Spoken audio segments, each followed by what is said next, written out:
আমাকে গ্রামীণ ব্যাংক থেকে বের করে দেওয়া হয়েছে, এটা অভিশপ্ত জীবনের একটা অংশ। আমার বিরুদ্ধে বহু তদন্ত কমিটি হয়েছে, তদন্ত কমিশন হয়েছে, কোনো নিস্তার নেই, একটার পর একটা চলছে। এটার একটা অংশ হিসেবে আপনারা এটা ইতিহাস হিসেবে যদি ক্রমাগতভাবে এটা তালিকা করেন, সেটা খুব ভালো কাজ হবে। এটা দেবদেবীর ইচ্ছা, সেখানে আমার করার কিছু নেই। দেবদেবীরা ঠিক করেন যে একে অভিশাপ দিতে হবে, অভিশাপ দিয়েছে আমার উপরে। আমি শুধু বসে বসে চিন্তা করছিলাম সেখানে কোর্টরুমে মহাকাব্যের কথা।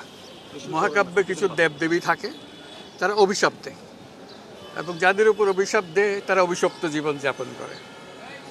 আমিও মনে হয় এরকম কোনো মহাকাব্যের অংশ হয়ে গেছি। কোনো দেবদেবী আমার উপর অসন্তুষ্ট হয়েছে, আমার উপর অভিশাপ করেছে। সেই অভিশাপের কারণে আমরা এখানে আজকে দুর্নীতি দমন কমিশনে হাজির হয়েছি। তো সেখানে আজটা এই অভিশপ্ত জীবনের ভেতরেও একটা শীর্ষবিন্দু আছে। আজকে এরকম একটা শীর্ষবিন্দুতে পৌঁছলাম আমরা। এই প্রথম লোহার খাঁচায় কাঠগড়াতে দাঁড়াতে হলো। এটা একটা দেখার মতো দৃশ্য। আমি আশা করছিলাম কেউ ছবি তুলবে, কিন্তু ভেতরে তো ছবি তোলার ব্যবস্থা নেই।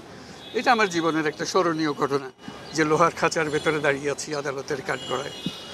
এই অভিশপ্ত জীবনের একটা অংশ, সেটার কথা উল্লেখ করলাম। এবং এর একটা হলো যে আমরা নোবেল পুরস্কারের কথা সবাই জানি, সবাই বুঝি। দুটো নোবেল পুরস্কার দেওয়া হয়েছিল, একটা ছিল আমার নামে, একটা ছিল গ্রামীণ ব্যাংকের নামে।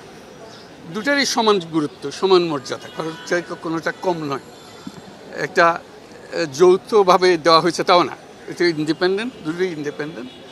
তো পৃথিবীর ইতিহাসে কোনো নজির নাই যে একজন নোবেল বিজয়ী আরেকজন নোবেল বিজয়ীর বিরুদ্ধে মামলা করতে দুদকে হাজির হয়েছে। এটা আমাদের কপালে হলো। এটা অভিশাপের একটা অংশ। যে অভিশাপ আমরা বহন করে যাচ্ছি, সে অভিশাপে এমন জিনিস হয়েছে যে একটা নোবেল বিজয়ী, এবং নোবেল বিজয়ী হলো যে খুবই সম্পৃক্ত নোবেল বিজয়ী, যে অনেকটা পিতা পুত্রের সম্পর্কের মতো নোবেল বিজয়ী, যে আমার কারণে এটা সৃষ্টি হয়েছে এবং তারা নোবেল পুরস্কার পেয়েছে, সেটাও আমার সঙ্গে যুক্ত হয়ে পেয়েছে। এখন এটারই একটা অংশ যে নোবেল পুরস্কার পেয়েছে দুজনের মধ্যে একজন, তা আমার বিরুদ্ধে এটা এমনভাবে নিয়ে আসলো, খুব কঠিন ভাষায়, খুব রূঢ় ভাষায় আক্রমণ করে।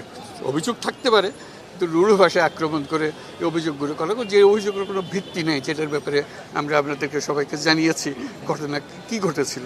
এটা ঘটনার মধ্যে কোনো সত্যতা তো নাই, যে জিনিস দিয়েছিলাম সেটার জন্য আমাকে অভিযুক্ত করা হচ্ছে, অনেক টাকা মেরে দিয়েছি ইত্যাদি ইত্যাদি। এবং এই পর্যন্ত আমার বিরুদ্ধে যত অভিযোগ এসছে, এই অভিযোগ এসছে আমার বিরুদ্ধে এবং আমার সহকর্মীদের বিরুদ্ধে।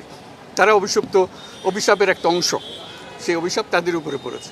এইটা আমার কাছে খুব কঠিনভাবে আমার মনে দাগ কেটেছে, কষ্ট লেগেছে, কারণ আমার পরিবারকে আক্রমণ করেছে।